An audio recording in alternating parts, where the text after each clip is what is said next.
let's do a test.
After removing the inner tab and the drive block, which is hard to remove, I need to be creative to remove it. Now I have another issue.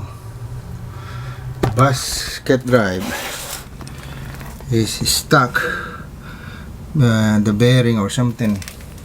I cannot remove it, so I have no choice but to change the whole tab support. Okay, in this scenario, I have a stock basket drive. I cannot remove it. Plus, the inner bearing is scratched, so I have no choice but to replace the top support.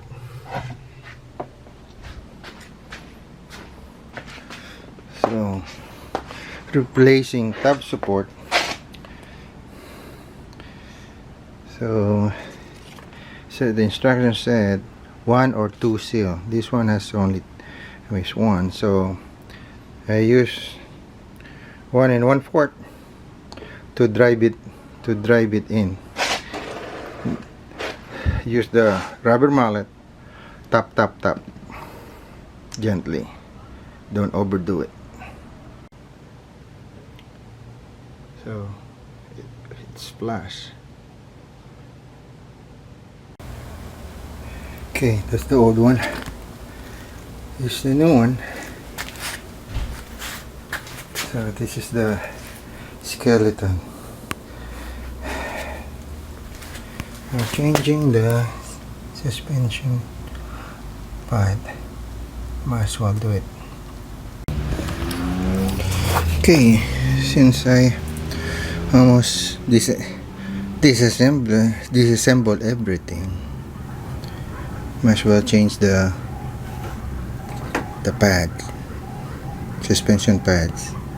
There's 3 of this, and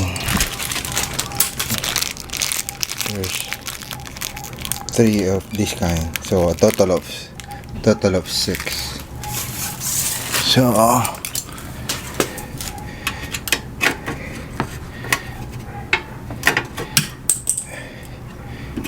and I try to do it, but it's hard to do it in one hand camera and one hand tool, so you get the picture.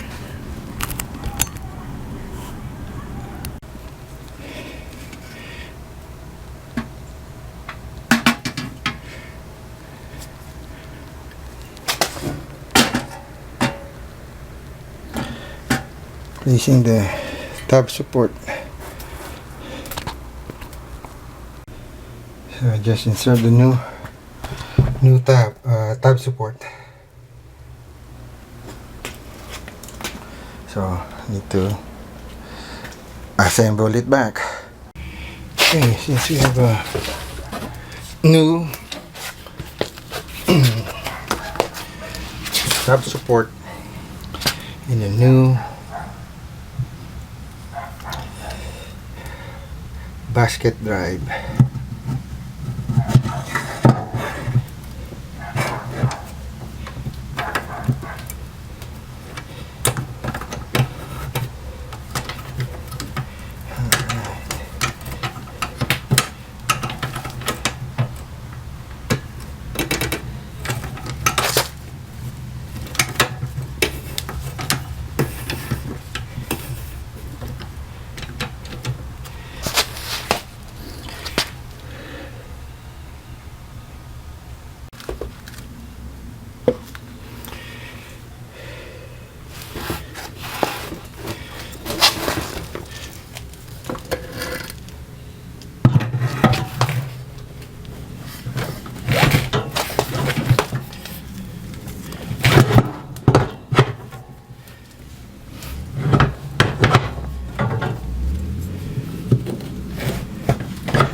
drive block.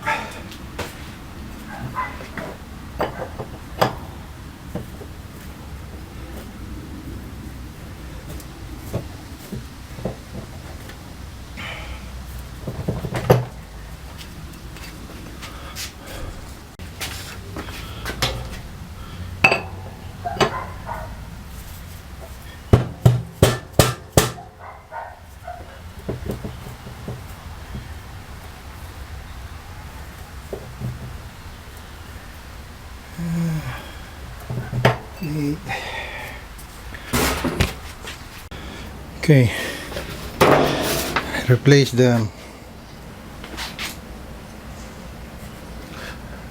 drive block, tab support, and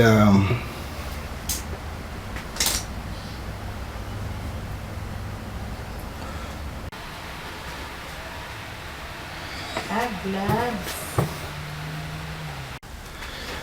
okay, almost done. Spanner wrench, spanner nut, then spanner wrench, hand tight.